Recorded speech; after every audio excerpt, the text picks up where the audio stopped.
Bienvenue dans un nouvel épisode de Family Talk. Pendant que ses proches luttent contre leurs addictions et la violence qu'ils s'infligent, cette petite fille tente de trouver les armes pour leur venir en aide. Sauver sa famille, Fanny nous raconte son histoire dans Family Talk. Bonjour Fanny. Bonjour.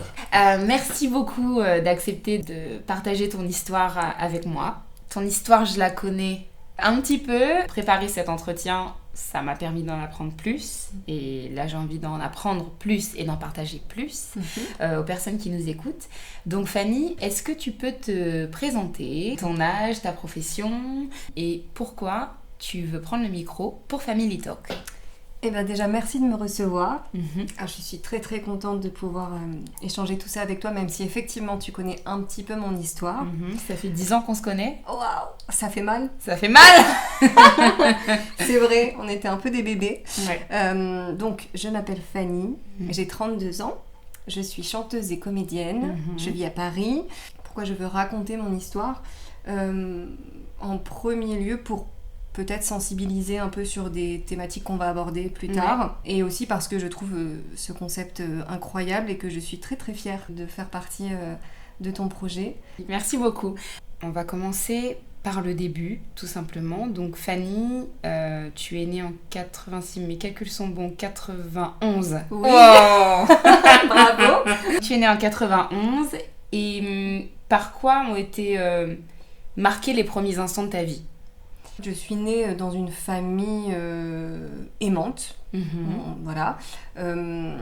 J'ai 2 grandes sœurs, une de 10 ans de plus que moi et une de 3 ans de plus. Je suis née avec des parents qui étaient en couple.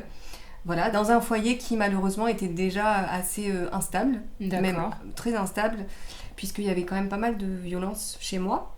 Ma maman subissait des violences conjugales de la part de mon père, qui était déjà présente avant ma naissance, avant la naissance de mes sœurs aussi, mais qui s'est amplifiée avec le temps. À quel moment, toi, tu t'es rendu compte que tu étais dans un environnement violent et instable ? Eh ben, c'est assez difficile parce que je pense que quand on est petite, c'est compliqué de savoir ce qui est normal. Donc moi, pendant, je pense, assez longtemps, j'avais aucune notion de est-ce que c'est normal, pas normal. En fait, je voyais juste que j'étais très proche de mes sœurs, très proche de ma mère, mais que quand le soir arrivait, que mon père rentrait très très tard après le travail, ivre, puisque mon père est alcoolique, et quand il rentrait, ça se passait pas très bien. Ma maman était excédée par le comportement de mon père, et là, ça partait en dispute. Et ça partait en coups et menaces. Et ce que faisait ma grande sœur, donc la plus âgée, c'est qu'elle nous mettait à l'abri, elle nous enfermait dans la chambre pour pas qu'on voit ça. Mais évidemment, on entendait, on voyait, et puis j'ai surtout assisté à des scènes très choquantes et très violentes. Et alors à ce moment-là, toi t'étais dans la petite enfance de ta sœur, donc du coup elle a 13 ans à ce moment-là. Exactement. D'accord.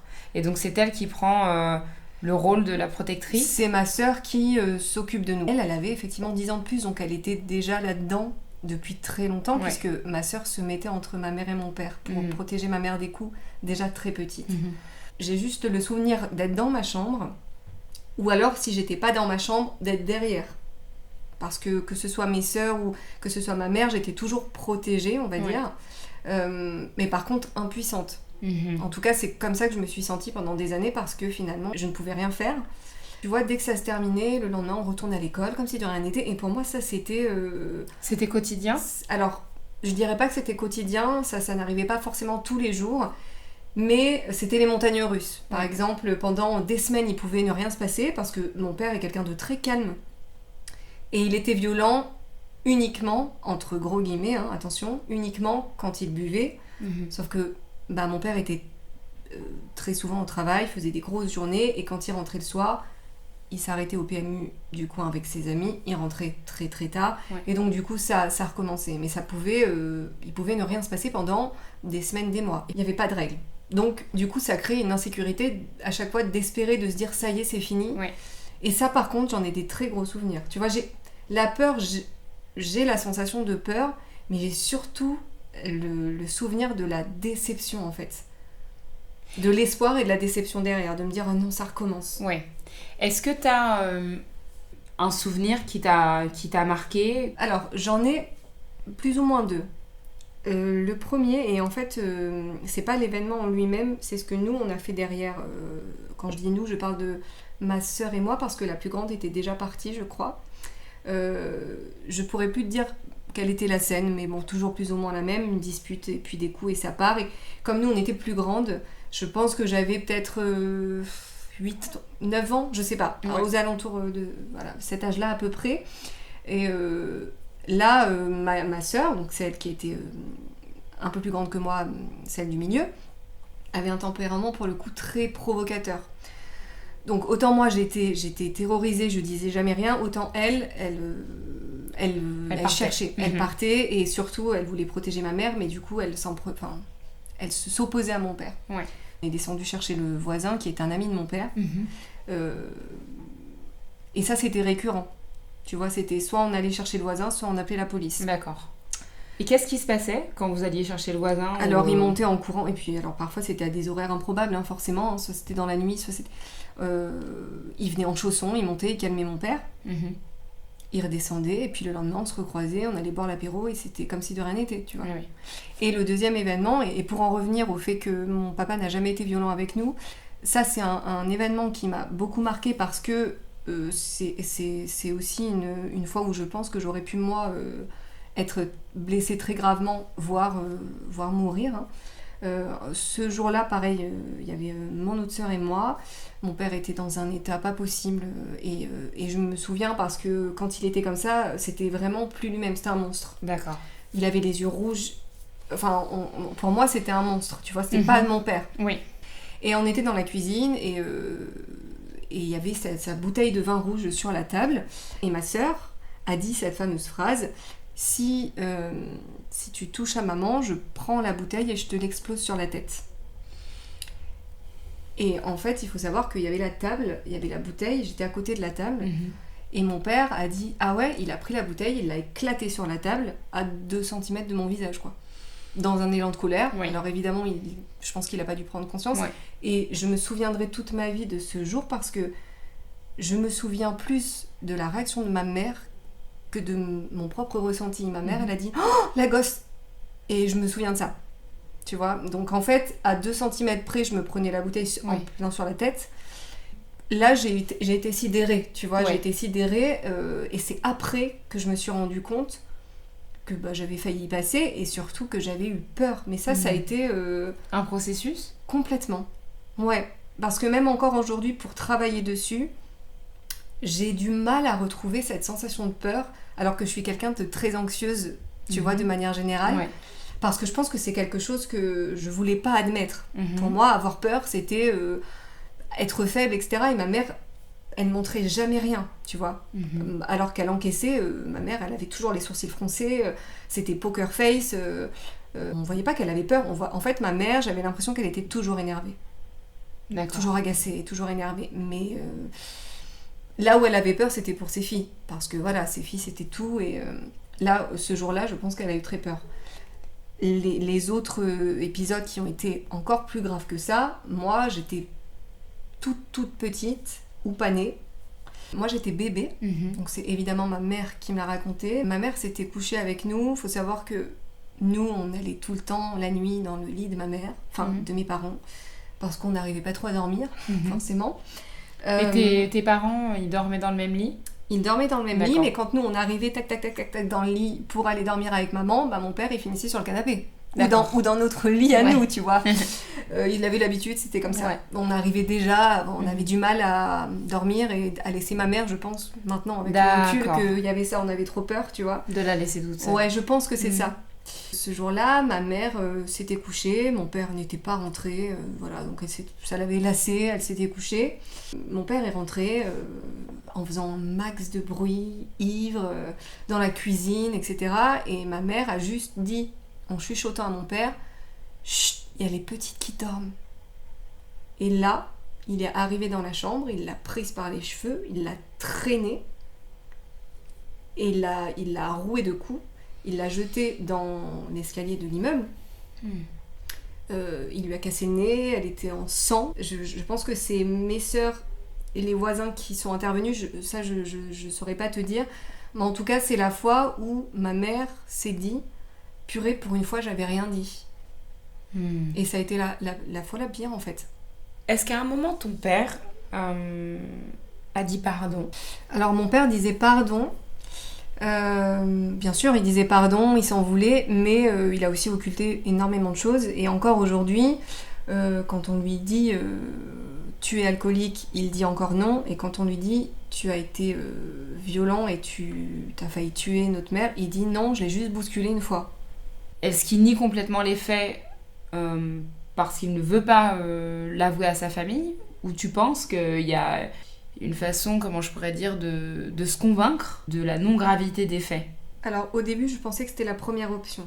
Pendant longtemps, je me suis dit mais c'est pas possible d'être aussi mauvais pour nier des faits qui sont concrets, tu vois. Et puis les années sont passées et moi j'ai coupé les ponts avec mon père pendant des années à cause de ça. Et maintenant on a un peu apaisé les choses et on a rediscuté d'ailleurs assez récemment. Ça reste compliqué parce que honnêtement je pense qu'il est dans un déni parce que en fait je pense qu'il veut pas du tout accepter qu'il a pu être comme ça. Et tu vois, comme quand t'es dans un déni d'une addiction, oui. Ça va avec le fait de se dire, ok, comme ça se passait que quand il était ivre, et que du coup, la moitié du temps en plus, il oubliait, hein, oui. Parce qu'il y a vraiment de ça aussi. Il a toujours dit que c'était ma mère qui avait voulu nous monter contre lui. Ce serait terrible aujourd'hui s'il voyait le film de sa vie. Je suis convaincue quand même que son cerveau a foncièrement et volontairement occulter des choses parce que c'est impossible de nier de tels faits. Ton père aimait ta mère. Oui, sur ça, il l'aimait à la folie et il n'y a aucun doute. Et il vous aimait. Oui. De quelle façon il vous démontrait son amour ? Et là encore, tu vois, c'est compliqué parce qu'on a toujours eu une relation très fusionnelle avec ma mère, mais parce que aussi, forcément, ma mère s'occupait beaucoup de nous. C'est-à-dire que... Elle travaillait, ta maman ? Ouais, ma mère travaillait dans des foyers pour enfants et adolescents en difficulté, donc elle a toujours été dans le social. Donc elle se levait très très tôt le matin et elle nous déposait chez nos grands-parents, chez ses parents à elle, qui s'occupaient de nous, qui nous emmenaient à l'école, etc. Et quand elle finissait le travail, elle venait nous chercher à l'école, etc. Mon père, lui, était électricien sur les chantiers, donc il faisait des grosses journées, et il était souvent en déplacement aussi. Donc c'est vrai qu'on le voyait forcément moins, et que, c'est triste à dire, mais j'ai pas développé une relation père-fille. Comme tu aurais voulu l'avoir. Voilà, exactement. Et tu vois, j'ai une relation qui est très très fusionnelle avec ma mère. Et mon père aussi, ça me l'a dit qu'il en avait souffert parce qu'il avait l'impression que du coup ma mère s'accaparait les enfants et que lui il pouvait rien faire, etc. Mais je pense qu'il y avait aussi ce côté, c'est très difficile de se sentir proche de ton père quand tu sais ce qu'il est capable de faire à ta mère. Donc moi je l'aimais, je l'aime mon père, attention, hein, et en fait je me suis toujours sentie mal à l'aise, c'est terrible de dire ça, mais quand il me faisait des câlins, je me sentais mal à l'aise. Et pourtant, je l'aimais, tu vois. Est-ce que tu avais peur ? Il y avait une sorte de sentiment d'insécurité avec ce contact physique avec ton père ? J'avais pas peur qu'il me fasse du mal. Mais je pense que oui, ça devait être ce sentiment d'insécurité qui était quand même très présent, qui m'empêchait de profiter pleinement de l'instant présent, qui était quand même assez rare parce qu'effectivement, on était plus proche de notre mère et que c'est vrai que quand tu creuses un écart, un fossé, et pour tout le monde c'est compliqué parce que lui il s'éloignait de ses filles et en même temps nous on s'éloignait et, tu vois, je pense que c'était compliqué aussi pour lui, attention, hein. Ouais. Si on prend le jour d'après, qu'est-ce que toi tu ressentais ? Dans quelle ambiance on se réveille ? Alors c'est simple, en fait il se passe ce qu'il se passe et le lendemain on tourne une nouvelle série, quoi, un nouvel épisode et on fait comme si de rien n'était. Et ça a été ça pendant des années. C'est pour ça aussi que je te dis, ça a été très compliqué pour moi de comprendre que c'était pas normal ce qui se passait chez moi, parce que ma mère ne montrait rien. Pourtant, ça se savait. Ça se savait dans ma famille, ça se savait dans l'immeuble, ça se savait chez mes voisins. Mais il fallait garder la face. tu vois. Et puis comme ça se passait pas tous les jours non plus, je pense qu'il y avait aussi ce truc de se dire, on va peut-être être tranquille pendant, tu vois, 2-3 mois, et ça va aller. Et c'est vrai que j'ai peu de souvenirs. Moi, je me vois aller à l'école, que ce soit à la primaire, au collège ou au lycée, et faire comme si de rien n'était. Et je me dis, mais c'est dingue de pouvoir autant faire sa vie normalement, alors qu'à l'intérieur, t'es complètement brisé, mais je faisais semblant. Ça, c'est clair et net. Et je me vois encore aller au lycée et vraiment faire croire à tout le monde. Et ça, c'est dingue que j'avais une famille normale. Hein. Et la veille, il se passait des trucs de fou chez moi, tu vois. Du coup, Fanny, ado, c'est qui ? Fanny ado, c'est une Fanny très anxieuse, comme aujourd'hui, comme la Fanny de petite. Quand j'ai redemandé à ma mère, il n'y a pas si longtemps, et à mes sœurs, ma mère me disait, c'est vrai que je pouvais te laisser dans la chambre jouer toute seule, tranquille, pendant des heures, tu disais rien. Donc il y avait déjà beaucoup à faire, avec tout le monde à la maison, et moi, en fait, je pense, avec le recul, que en voyant toute cette détresse, je me suis complètement... un peu effacée, parce que je voulais pas qu'il y ait de problème. Je voyais ma mère qui devait gérer tellement de choses que je pense inconsciemment, je me disais, ok, pose-toi là, ne dis rien, comme ça fait un truc en moins à gérer. Est-ce que c'était ta façon à toi de rendre les choses plus faciles pour la famille, plus faciles pour ta maman ? Oui, avec le recul, clairement, et en discutant avec mes proches aussi, parce que ma mère me disait... Avec le recul, c'est vrai que je me rends compte à quel point tu me posais pas de problème, entre guillemets, et que je me disais, au moins une enfant qui me pose pas de problème, entre guillemets, tu vois, et que ça lui faisait du bien, et je pense que je devais le sentir. Le titre du podcast, c'est « Sauver sa famille ». Je crois que c'était mon moyen à moi, en fait, d'aider. Comment cette relation père-fille, elle s'est traduite dans tes relations J'ai rencontré donc mon premier amour a été quelqu'un qui m'a fait subir énormément de violences psychologiques et physiques. D'accord. Ça a été mon premier amour, donc découverte de tout, hein, clairement. Tu avais quel âge ? J'avais 16 ans et demi. Et ça a duré, on va dire, entre 3 et 4 ans quand même. C'était un garçon que j'ai rencontré en boîte, on est sortis ensemble et... La vie, malheureusement, a fait que 2 semaines après, il a eu un grave accident de voiture. Il est tombé dans le coma, très grave. Donc évidemment, la logique a été que je sois à son chevet tous les jours, alors que je le connaissais à peine en fait. Hein. J'aurais pu me dire, écoute, qu'il se soigne, qu'il aille mieux, et puis on verra après. Non, moi, j'allais tous les jours à l'hôpital après le lycée. Il était dans le coma. Enfin, c'était déjà très très morbide comme situation, c'était déjà compliqué chez moi, là il y avait ça. Ma mère m'emmenait à l'hôpital. S'ensuit des jours, des semaines compliquées, et il sort du coma, etc. Et en fait, j'apprends à le connaître à l'hôpital, hein. Enfin, on apprend à se connaître. Comme ça. Je savais déjà que c'était un garçon qui était... on va dire qu'il y avait déjà un contexte familial compliqué, mais que j'ai appris plus tard, avec un papa absent, une maman malade psychologiquement, physiquement. Il a appris à se connaître finalement après l'accident. Hein. Lui était super surpris que je sois restée. Et puis, forcément, tu sais, ça te lie encore plus, parce que c'est quand même un acte assez fort, en fait, de savoir que quelqu'un est là, alors qu'elle pourrait ne pas l'être, tu vois. On est tombés amoureux et en fait ce qui s'est passé c'est qu'il a subi beaucoup d'opérations, etc. Il a fait ses rééducations, moi j'étais là, ma famille était là et le problème c'est que ce garçon était... Alors, il m'aimait énormément. D'accord. On s'aimait, j'étais là, je vivais que par lui, etc. J'avais tout le temps envie d'être avec lui. Et puis finalement, tu vois, ce syndrome du sauveur, un peu ce syndrome de l'infirmière, il était complètement là, hein, dès le début, puisque moi je voulais qu'il aille mieux, etc. Et puis, est-ce que tu crois être de l'amour ? Ça n'en est pas, hein. De la jalousie maladive excessive comme ça, c'est clairement destructeur. Mais alors franchement, parfois, et avec le recul, je me dis, il me faisait des crises pour des trucs, mais c'était improbable. Comme par exemple, je sortais avec mes potes, je m'habillais, j'étais habillée comme une pute. Et puis il m'envoyait des messages tout le temps. Quand je revenais, en fait, il me faisait la gueule. Il me disait, je suis sûre que enfin des trucs horribles. Je suis sûre que t'es allée te faire nanana. C'est quelqu'un qui, dans ses moments de colère, était absolument infâme dans sa manière de me parler et de me rabaisser.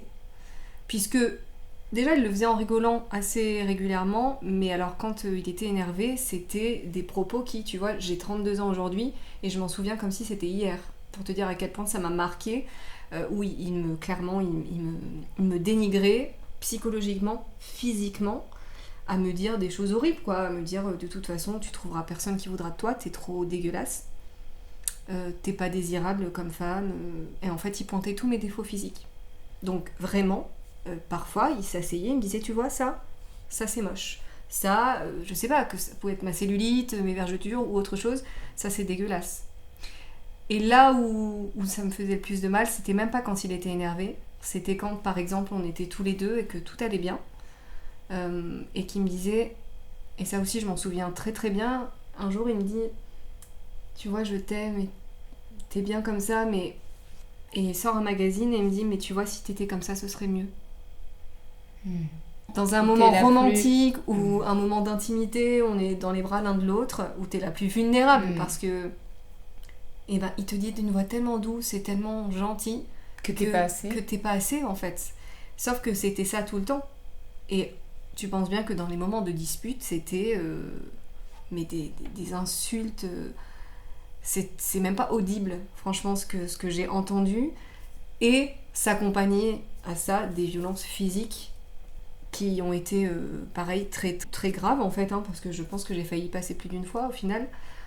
Et tu vois, la première fois qu'il m'a levé la main dessus, c'était dans mon propre appartement avec mes parents. Enfin, mes parents n'étaient pas là, mais dans l'appartement de mes parents. Et je m'en souviendrai toute ma vie parce qu'il m'a donné un énorme coup de pied dans le ventre. Et je lui ai dit, je suis partie en courant dans ma chambre, je me suis enfermée.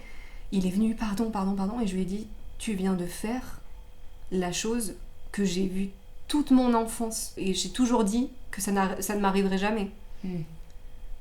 Et ben en fait là j'étais en train de reproduire le processus, tu vois. Ouais. Est-ce que tu crois, sans faire de psychologie de comptoir, on n'est pas psy, hein, mais est-ce que tu crois qu'une partie de toi a vu ça ? Franchement, je sais pas, mais c'est possible. Hein. Comment veux-tu te dire foncièrement tiens, je vais choisir un mec qui va me battre et qui va me détruire psychologiquement, comme ça au moins je pourrais comprendre ce que ma mère a vécu. Je ne sais pas, mais ça fait sens. Tu vois, et pendant longtemps, ensuite, j'ai évidemment énormément culpabilisé. Et je me suis dit, mais attends, mais il faut être complètement malsaine pour revivre la chose que tu n'aurais souhaité à personne, tout en sachant que tu l'as vu et que tu l'as vécu, tu vois, en tant qu'observatrice. Et là, en fait, tu te retrouves actrice de ça. Et t'es restée, donc après ce coup. Oui, bien sûr, je suis restée parce que j'étais folle amoureuse et évidemment, comme toute personne qui commet des erreurs comme ça, revient en étant adorable. Et oui, clairement, j'avais déjà cette empathie de me dire, mais le pauvre, c'est tellement horrible ce qui se passe dans sa vie, etc. Tu vois, il y avait déjà cette empathie, cette sur-empathie de me dire, mais je l'aime, et puis il y avait d'autres moments qui étaient bien. Mais en fait, encore une fois, les moments qui étaient bien étaient trop minimes par rapport à tous les autres moments qui n'étaient pas bien et qui étaient malsains. On va pas s'improviser psy, tu l'as déjà verbalisé, ça me fait un peu penser au syndrome du sauveur. Est-ce que tu pensais que tu pouvais l'aider, ce garçon ? Ouais, bien sûr, honnêtement, je pense, parce que en fait, je voyais que je le rendais... Je sais pas si je le rendais meilleur, mais il faisait des efforts, tu vois. Il faisait des efforts pour être un peu moins vulgaire. Et clairement, je pense que ça peut s'interpréter comme un syndrome du sauveur, puisque clairement, mon but, c'était qu'il aille mieux, quoi. Tu vois ? Ton but, t'aurais pu dire n'importe quoi. Ça aurait pu être mon but, c'est qu'on vive bien ensemble, c'est que je sois heureuse, c'est qu'on soit amoureux, que je sois bien. Mon but, c'était qu'il aille mieux. Ouais. Je pense que j'en suis vraiment sortie, parce que ça a été compliqué d'en sortir, comme tu t'imagines. 19 ans. D'accord. Donc 3 ans, on va dire, ouais, peut-être même 20 ans, allez, 3-4 ans. Et t'as essayé d'en sortir? En fait, tu vois, c'est là où je Avant. te dis que c'est compliqué parce que quand tu es dans une relation toxique, en plus de ça, c'est ta première relation, donc tu n'as aucun point de comparaison, si ce n'est ce que tu as vu chez À la toi. maison. Il y a quelqu'un qui m'a dit il n'y a pas longtemps une phrase qui résonne beaucoup en moi, on préfère toujours un enfer qu'on connaît qu'un paradis qu'on ne connaît pas. Pour moi, ça résume beaucoup, beaucoup de choses. Et oui, quand je te dis que j'essaie d'en sortir et que c'était quelqu'un qui me contrôlait, c'est que je me souviens d'une fois, j'étais au lycée, on s'était séparés, je l'avais quitté, il est venu me chercher en scooter de force à ma sortie du lycée, il m'a mis sur le scooter et il m'a emmené dans les bois, loin de tout. Alors, il y avait 2 solutions, hein. Soit il allait me tuer, soit il allait me faire une déclaration. Mais à ce moment-là, tu ressens quoi? T'as peur? Je suis entre la peur et entre l'espoir. Regarde ce qu'il est capable de faire, ce qu'il t'aime. Tu te rends compte à quel point c'est énorme. En même temps, il est juste en train de me contrôler, en fait. Il me laisse même pas le choix. On arrive dans les bois et on se dispute. Enfin, en tout cas, je me souviens que ce jour-là, je m'étais dit non, Fanny, tu n'y retournes plus. Ça faisait 15 fois que j'avais voulu arrêter, mais voilà. Et vous n'êtes plus officiellement ensemble? Ouais. D'accord. Je l'ai quitté. Tu l'as quitté, ouais. Lui, il ne l'accepte pas. Et donc, il vient me chercher au lycée. J'ai pas fait d'esclandre. Je suis montée direct.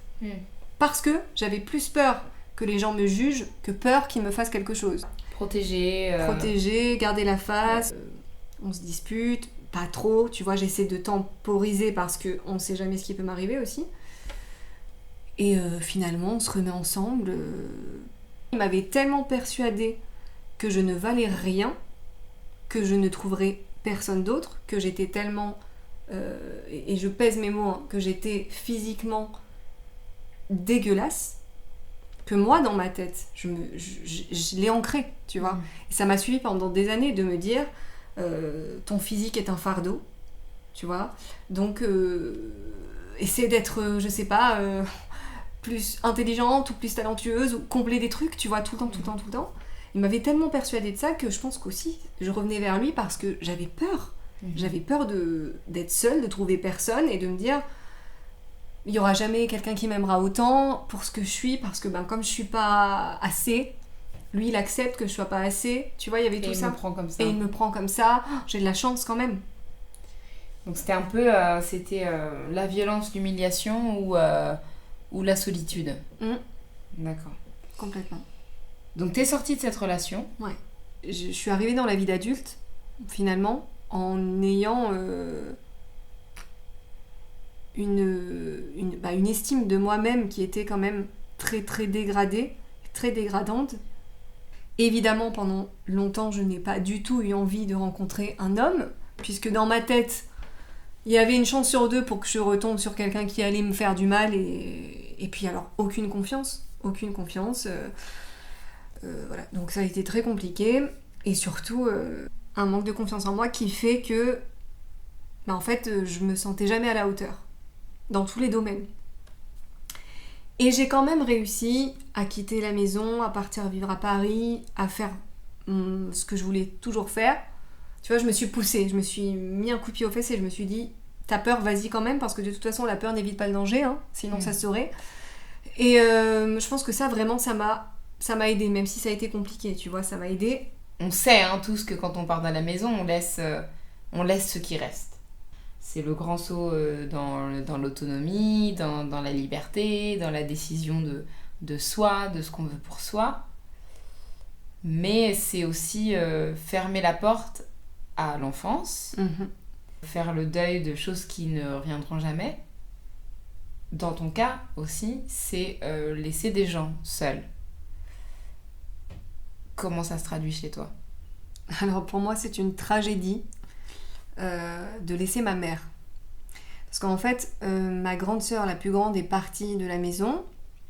Elle est partie pour se protéger aussi, parce qu'elle faisait beaucoup de dépression, qu'elle était très fragile, et qu'il fallait qu'elle se sauve aussi, parce que finalement, ma grande sœur, c'est celle qui a, on va dire, qui a tout vécu du début, tu vois, qui a été la première à être là, et qui s'est interposée, qui a pris des coups, etc. aussi, en s'interposant entre mon père et ma mère, en voulant protéger ses petites sœurs, etc. Donc voilà, elle est partie. Quand moi j'ai décidé de partir, il n'y a pas eu un jour où je crois que j'ai pas pleuré, parce qu'en fait j'avais peur de laisser ma mère. Moi j'ai développé une peur de la mort qui est exacerbée, mais vraiment surtout centrée sur ma mère. J'ai toujours eu peur qu'elle meure, et tu vois, on en revient au sommeil, qui est chez moi très compliqué, parce que en fait on se réveillait la nuit et on courait dans le lit de ma mère. Et tu vois, je pense que vraiment c'était une façon d'être sûre qu'elle soit là et qu'elle soit en vie, tu vois. D'accord. Et ce qui fait que moi j'ai développé des problèmes de sommeil très jeune, parce qu'en fait la nuit pour moi c'était certainement synonyme de danger, et c'est un processus qui prend du temps, tu vois.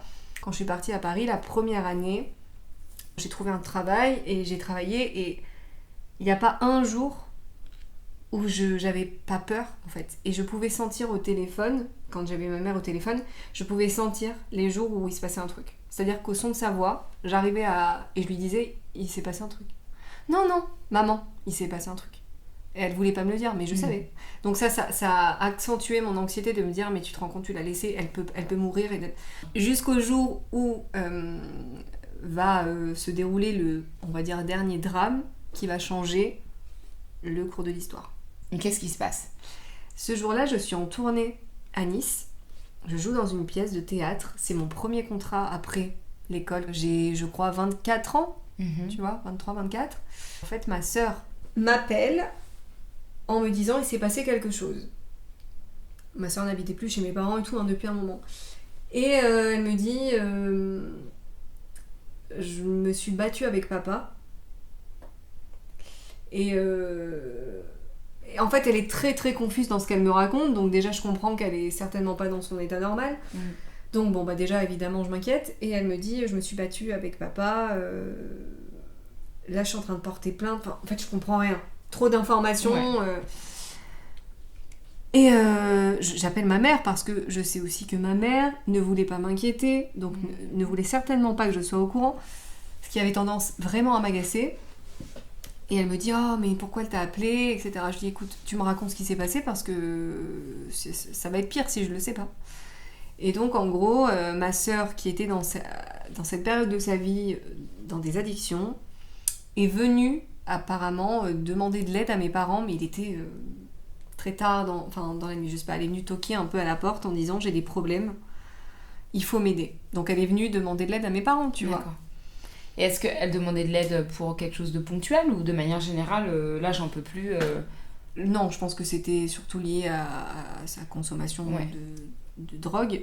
Et elle devait certainement être dans un état où elle souffrait, tu vois, en demandant de l'aide, faut m'aider. Je crois aussi qu'elle devait beaucoup d'argent. Donc voilà. Et mon père, qui certainement devait être alcoolisé, a très très mal pris la chose, et apparemment ils se sont disputés très fort, mais là c'est parti très loin, puisque cette fois-ci mon père s'est pas battu avec ma mère, mais avec ma sœur. Ma mère s'est mise au milieu, donc première fois que mon père du coup est violent en fait avec un de ses enfants, et là ma mère a peur, quoi. Ma mère a peur, et en fait ça finit à l'hôpital, je crois.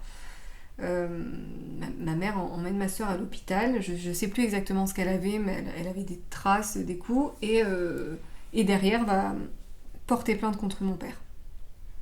Moi, j'apprends ça. J'avais dit à ma mère, j'arrive. Et ça tombait, j'avais un jour off, donc j'ai fait l'aller-retour en fait.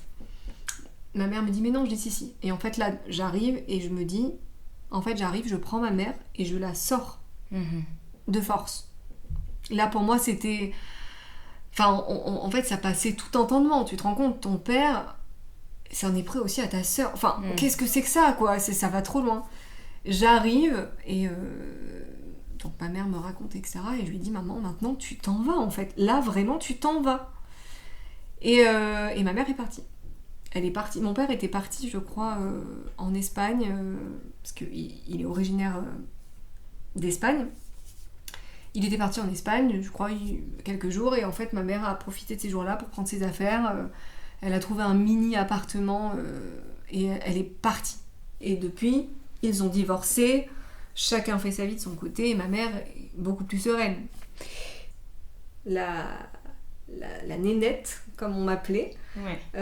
Celle qui protégeait. à celle qui protégeait et qui avait ses sœurs au téléphone en train de faire des crises d'angoisse alors que j'étais à Paris, tu vois, à rassurer, à dire ça va aller, etc. Et en fait, j'ai un peu pris cette charge-là pendant des années. Donc ça, tout s'est inversé un petit peu. Ouais, complètement. Et on s'est reposé sur toi. Oui, je pense que oui, il y a de ça. Ouais. Il y a de ça. Et c'était quoi alors tes armes pour aider tout ce petit monde? En fait, c'est terrible parce qu'à la fois, j'avais l'impression, encore une fois, d'être impuissante.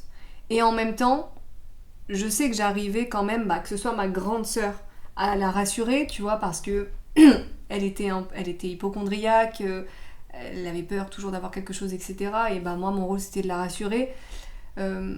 Et pour l'autre, c'était beaucoup plus compliqué. Ces changements de comportement dus à ces addictions aussi ont été très durs pour moi à gérer, même si tout ça me provoquait encore plus d'angoisse, parce que moi, quand je raccrochais le téléphone, j'étais à 800 km et qu'est-ce que tu veux que je fasse, tu vois? On m'appelait, c'était beaucoup d'appels, en fait, d'appels à l'aide, en fait, tu vois, c'était des coups de fil de mes sœurs pour me dire ça va pas, j'ai l'impression que j'ai ci, ou là j'ai fait ça, j'ai peur d'avoir ça, j'ai peur de faire ça, et moi j'étais là en disant non, ça va aller, et derrière en fait j'appelais ma mère ou j'appelais mon père en disant il faut qu'on fasse quelque chose pour telle ou telle personne. Enfin, j'essayais de mettre des trucs en place, tu vois, mais je me sentais quand même impuissante parce que je n'étais pas là. Et du coup, j'avais aussi cette culpabilité, tu vois, de me dire, t'es partie, en fait. Donc, c'est pas qu'elle me faisait culpabiliser, mais en même temps, je pouvais pas dire non, débrouillez-vous, parce que déjà que j'étais partie, en plus je m'inquiétais, enfin, tu penses bien que j'étais bouffée et rongée par la culpabilité et l'impuissance de me dire, si j'étais restée, j'aurais peut-être pu changer les choses. Est-ce qu'il y a un mouvement de groupe qui veut suivre Fanny dans tout ce qu'elle fait pour aider sa famille? Alors, pas vraiment. Il y a surtout une grosse colère qui sort de moi. Je coupe les ponts avec mon père parce que je peux plus supporter d'entendre, de voir ce qui se passe et que surtout... en fait, je suis en colère. Je me dis, mais peut-être que ça va le faire réagir. Non, clairement non. Et donc, vraiment, je coupe les ponts avec lui pendant peut-être 2 ans, tu vois. Donc, je veux plus de...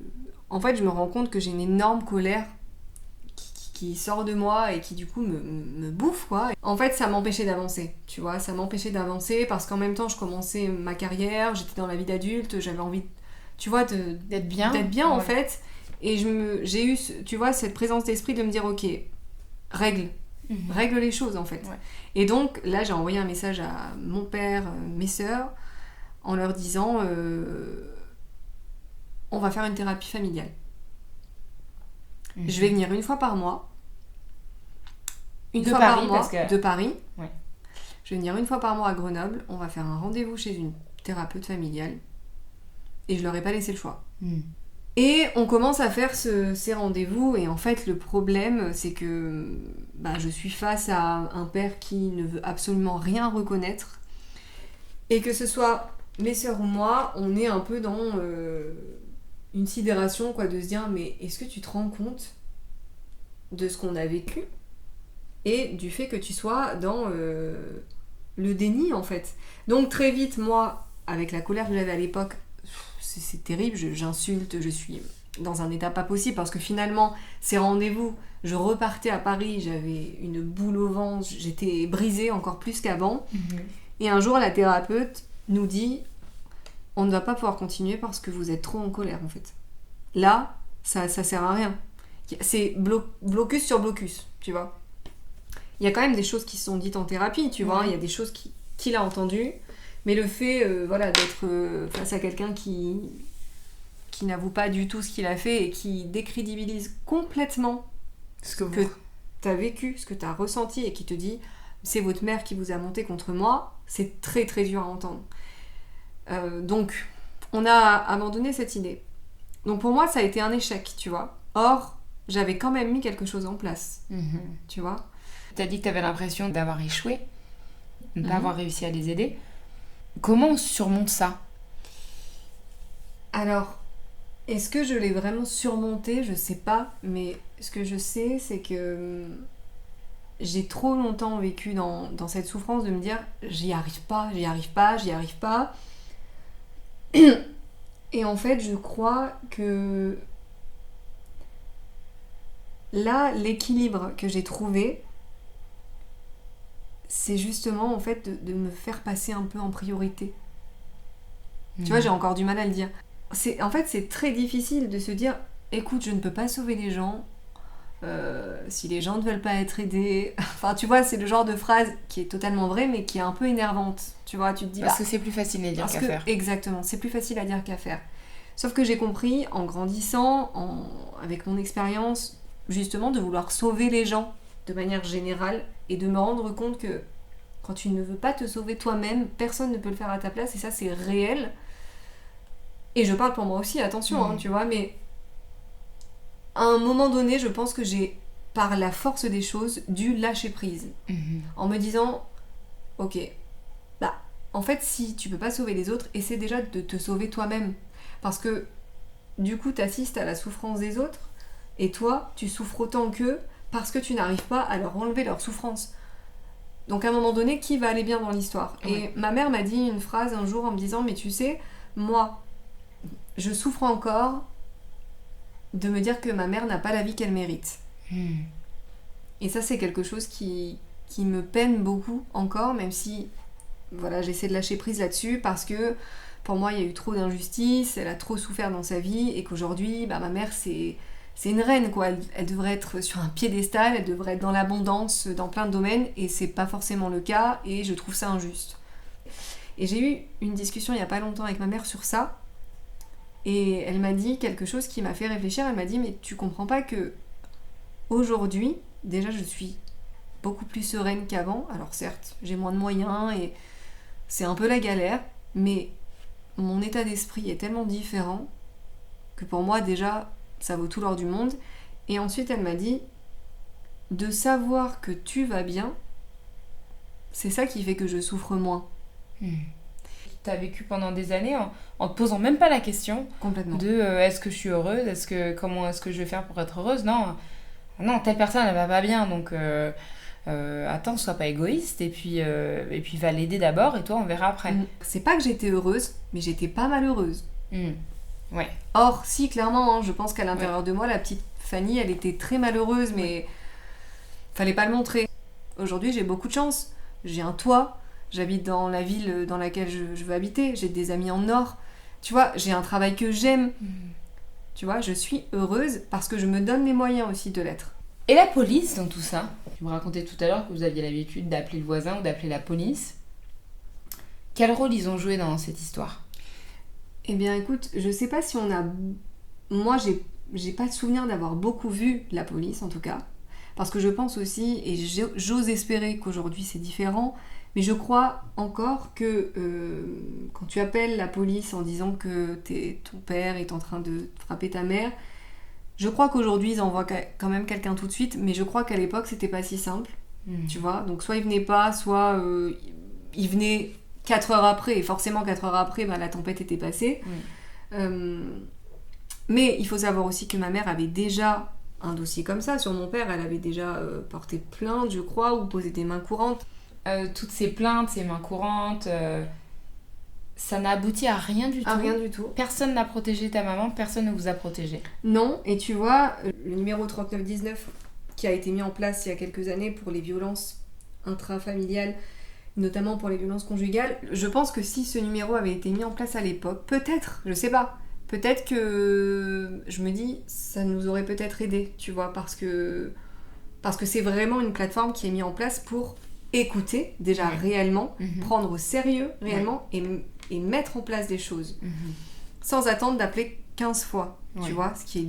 Donc ce numéro-là, il aurait été utile à l'époque parce que peut-être qu'il y aurait eu une enquête, en tout cas. Et un suivi. Voilà, ou un suivi. Parce que moi, j'ai pas du tout de souvenir de voir mon père partir avec les policiers. alors que t'étais Tout là, était quoi. réuni, Tout ouais. était là, et ma mère, elle avait un dossier comme ça sur mon père, mais elle l'a jamais utilisé. Et franchement, même pour le divorce, elle a rien utilisé, tu vois. Donc, il y a une notion aussi de toute façon à pas me prendre au sérieux. Ouais. Donc déjà, il faut que je le cache à tout le monde parce que c'est la honte, mais en plus, quand je vais aller demander de l'aide, et demander de l'aide, ça veut dire que je suis en détresse. Si je suis en détresse, ça veut dire que je suis vulnérable. Si je suis vulnérable, bon, tu connais le processus. Ouais. Donc déjà, c'est compliqué, mais si en plus tu fais le pas et que ça va être un document en plus sur la pile ou qu'on va pas forcément Te croire. avoir de l'empathie et te demander qu'est-ce que vous avez fait pour énerver votre mari ? Oui, effectivement, ça ne s'arrangera pas. Et là où je veux vraiment insister, c'est qu'on est quand même encore aujourd'hui sur une femme qui meurt sous les coups de son compagnon tous les 3 jours. Je crois que depuis le début de l'année, il y a eu 68 féminicides. On est sur une augmentation d'année en année. Et sur la plupart de ces malheureuses victimes, il y avait déjà eu des dépôts de plainte. Ouais. On en est là encore en 2023, c'est qu'il y a des dépôts de plainte et que les féminicides arrivent après, ce qui veut dire qu'il n'y a pas d'enquête. Il n'y a rien qui a été mis en place pour protéger. Il y a un gros manquement de la part du gouvernement et des services en charge de la protection des femmes, de la protection des conjoints et conjointes de manière générale, parce qu'il n'y a pas que les femmes qui sont victimes de violences. On ne devrait pas attendre la récurrence, en fait. Parce que si tu attends que quelqu'un insiste, la personne n'aura pas le temps d'insister la prochaine fois. Ce sera trop tard. À partir du moment, je pense, où on est en souffrance, on a le droit d'être écouté, d'être surtout entendu et d'être protégé. J'espère qu'il y aura peut-être une personne qui écoutera cet épisode et qui se reconnaîtra et qui se dira que oui, effectivement, c'est assez grave pour qu'elle aille demander de l'aide. Attention, c'est pas parce que t'as 16 ou 17 piges que tu n'es pas victime de violence conjugale. Que tu n'es pas victime de... Ouais, exactement. Tu l'es. J'ai une dernière question pour toi. Tu l'aimes, ton père ? Oui, bien sûr. Oui, je l'aime. C'est mon père. Après, c'est difficile de jauger l'amour dans ce contexte-là, mais évidemment, je l'aime et j'espère qu'il sera là longtemps et j'espère qu'un jour, il se rendra compte comment on peut évoluer quand on s'entoure de gens sains et quand on a envie d'aller mieux. Tu vois, parce que si je reviens à moi, je pense foncièrement aujourd'hui, Fanny, 32 ans, je vais mieux qu'avant, mais parce que j'en ai réellement envie. J'en ai réellement envie et je suis assez bien dans ma vie pour dire que c'est grâce à moi, en fait. C'est grâce à ce que j'ai entrepris pour réussir à me construire avec tout ce que j'ai vécu. Et aussi, j'ai choisi mon entourage, les gens avec qui je suis. Voilà, c'est pas parfait, clairement, et je ne suis pas parfaite. J'ai des défauts. Personne ne l'est. Voilà. Mais c'est pas le but. Non, voilà, exactement. Mais je suis consciente que je suis une bonne personne dans le sens où je veux le mieux pour moi et pour les autres. Fanny, merci. Merci à toi. Merci beaucoup pour ce moment qui était chargé d'émotions. Oui.